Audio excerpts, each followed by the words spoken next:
कुछ दिनों में सोशल मीडिया पे 2,50,000 का ये फिगर काफी वायरल हुआ है, जहां ये क्लेम किया जा रहा है कि 2,50,000 व्हाइट ब्रिटिश गर्ल्स यूके में पाकिस्तानी ग्रूमिंग गैंग्स का शिकार हुई। लेकिन असल सवाल ये है कि ये फिगर आया कहां से? पिछले कई सालों में यूके के काफी शहर जैसे रॉदरहम, टेलफोर्ड और रॉचडेल में ऑर्गेनाइज्ड चाइल्ड सेक्सुअल एक्सप्लॉयटेशन के काफी केसेस सामने आए हैं। इन पर इन्वेस्टिगेशंस हुई हैं, कन्विक्शंस हुई हैं, इंक्वायरीज भी बैठी और अथॉरिटीज के रिस्पॉन्स पर काफी तनकीद आया है। काफी सर्वाइवर्स और कैंपेनर्स का कहना है कि इंस्टीट्यूशनल फेलियर्स की वजह से इस अब्यूज के असल लेवल का स्केल आज भी समझा नहीं जा सका है। लेकिन हाल ही में इस डिबेट का रुख बदल गया। अब बात सिर्फ ये नहीं है कि ये क्राइम्स हुए या नहीं, बल्कि सबकी तवज्जो एक नंबर पर आ गई है, 2,50,000 विक्टिम्स।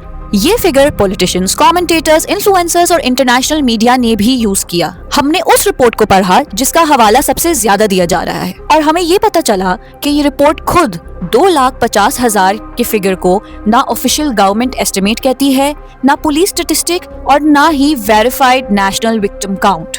रिपोर्ट के मुताबिक ये फिगर पहले दिए गए पब्लिक रिमार्क्स, लोकल एस्टिमेट्स और अंडर रिपोर्टिंग के असम्पशंस को मिलाकर निकाला गया है। साथ ही एक और बात मेंशन्ड है कि यूके का अभी तक कोई कॉम्प्रिहेंसिव नेशनल टोटल मौजूद ही नहीं है। इस डिबेट की एक अहम सोर्स 2014 रॉदरहम इंक्वायरी भी है, जिसने एस्टिमेट किया था कि 1997 से 2013 के बीच में तकरीबन 1400 बच्चे सेक्सुअल अब्यूज के शिकार हुए थे। लेकिन एक शहर की फाइंडिंग्स को पूरे मुल्क पर अप्लाई करने के लिए रिपोर्टिंग रेट्स और मुख्तलिफ रीजन्स के अब्यूज पैटर्न्स के बारे में अजम्पशंस लगानी पड़ती हैं। रिसर्चर्स का कहना है कि इन अजम्पशंस को वेरीफाइड नेशनल डेटा नहीं माना जा सकता। यूके की अपनी independent inquiry into child sexual abuse भी 2022 में इसी नतीजे पे पहुंची, जहां उनके मुताबिक एग्जिस्टिंग रिकॉर्ड्स की बुनियाद पे ऑर्गेनाइज्ड चाइल्ड सेक्सुअल एक्सप्लॉयटेशन के नेशनल स्केल का अंदाजा लगाना फिलहाल मुमकिन नहीं। तो फिर इस सब का मतलब क्या है? इसका बिल्कुल ये मतलब नहीं कि अब्यूज नहीं हुआ, कि विक्टिम्स नहीं थे और हरगिज नहीं कि ये डॉक्यूमेंटेड केसेस को सीरियस नहीं लेना। इसका सिर्फ ये मतलब है कि जो 2,50,000 का वायरल फिगर सर्कुलेट हो रहा है वो ना तो ऑफिशियल गवर्नमेंट डेटा और ना ही नेशनल वेरीफाइड विक्टिम काउंट से सपोर्ट किया जा सकता है।